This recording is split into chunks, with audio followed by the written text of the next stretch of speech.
স্বাধীন চেতা মেয়েদের সঙ্গে থাকতে চাওয়া এতটা সহজ নয়। সে আপনার সব বারণ চোখ কান বন্ধ করে শুনবে না। এটা করা যাবে না, সেটা করা যাবে না, এখানে যাওয়া যাবে না, এর সাথে কথা বলা যাবে না, এই সমস্ত নিয়ম সূচির মুখে সে প্রশ্ন ছুড়ে বসবে কেন।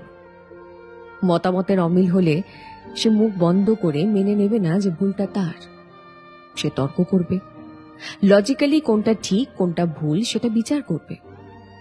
সে কারোর কাছে হাত পেতে নিজের শখ পূরণ করতে চাইবে না, বরং নিজের উপার্জনের টাকায় কাঁধে কাঁধ মিলিয়ে রেস্টুরেন্ট, শপিং মল কিংবা সিনেমার বিলটা মেটাতে চাইবে। সে আপনাকে ভালো তো বাসবে প্রচুর, কিন্তু নিজেকে অবহেলা করে নয়। তোতা পাখির মতন পায়ে শেকল পরিয়ে শেখানো বুলি তাকে দিয়ে বলানো যাবে না। সে উড়বে, সে প্রাণ ভরে ডানা মেলে নিঃশ্বাস নেবে, নিজেকে প্রচুর ভালোবাসবে।